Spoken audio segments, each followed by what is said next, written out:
షాప్కి వెళ్ళిపోయిన తర్వాత మధ్యాహ్నం 1 గంటకి విపరీతమైన హెడేక్ వచ్చేసింది.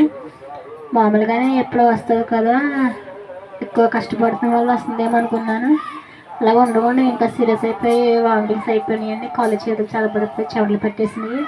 ఇంకా నేను చేయలేని పరిస్థితుల్లో అక్కడ నుంచి ఇంటికి వచ్చేసానండి. ఇంటికి వచ్చేసాక నేను అసలు లేవలేకపోయాను. ఇంకా సోమవారం మంగళవారం కూడా లేవలేకపోయాను. ఇంకా అలాగే పడుకున్నాను. 2 రోజులు అన్నం తినకుండా కానీ ఏమాత్రం కూడా నీరసం కూడా లేదండి నాకు అసలు. బుధవారం నాడు అయ్యగారు ఫోన్ చేసి, అయ్యగారు ఇలా ఉందండి పరిస్థితి అని చెప్పాను నేను. అమ్మా నువ్వు ఇలా ఇలాగా వెళ్ళినప్పుడు దారిలో ఇలా దాటి వెళ్ళిపోయావమ్మా, ఒక దురాత్మ నిన్ను ఆవరించింది కాబట్టి అలా వచ్చిందన్నారు. ప్రార్థన చేస్తానమ్మా అని చెప్పారండి అయ్యగారు. ఫోన్లో ప్రార్థన చేశారు. బుధవారం నాడు ప్రార్థన చేశారని తెల్లారి లక్ష్మీవారం నాడు చాలా తేలిగ్గా నేను పనిలోకి వెళ్ళిపోయానండి. ఏ బలహీనత కూడా నాకు లేదండి. కాళ్ళ చేతులు మెల్ల నొప్పులు అన్నీ నరాలు విరగలాగేసి చాలా నొప్పి వచ్చేసిందండి ఒళ్ళంతా కూడా. అయ్యగారు ప్రార్థన చేసిన మరో క్షణం నుంచి కూడా చాలా తేలిగ్గా లేచిపోయి భోంచేసానండి.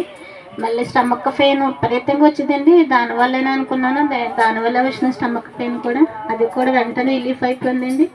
ఆ ప్రేయర్ ఆయిల్ ఒకటేనండి నాకు ఆధారం. అది నేను చాలా భద్రంగా దాచుకుంటాను. ఆ ప్రేయర్ ఆయిల్ వేసుకుని నేను ఎక్కడికి వెళ్ళినా సరే ఆ ప్రేయర్ ఆయిల్ మాత్రం రాసుకుంటా మానండి. అస్సలు నేను పనికి వెళ్ళినా ఎక్కడికి వెళ్ళినా సరే అదే రాసుకుంటాను. దాన్ని బంగారం దాచుకున్నట్టు వీరువురే పెట్టి దాచుకుంటాను నేను. అది దానిలో జీవం ఉంది, అందరిని బతికిస్తుంది. అంతవరకు నేను చెప్పగలనండి. నేను దాన్ని అనుభవిస్తున్నాను నేను. అది కానీ అంతకుముందు కూడా నేను ఇక్కడ వచ్చాక మైగ్రేన్ తలపోటు తగ్గిపోయింది. అప్పటి నుంచి ఇప్పటి వరకు కూడా అసలు తలపోటు అన్నది లేదు నాకు. వస్తాకే మామూలుగా వెళ్ళిపోద్ది అనుకున్నాను, కానీ ఆ బలహీనత వేరేదైనా వచ్చింది. దాన్ని ఎప్పుడో దేవుడు తగ్గించాడు. దేవుడి సాక్షిని దీవించును గాక. ఆమేన్.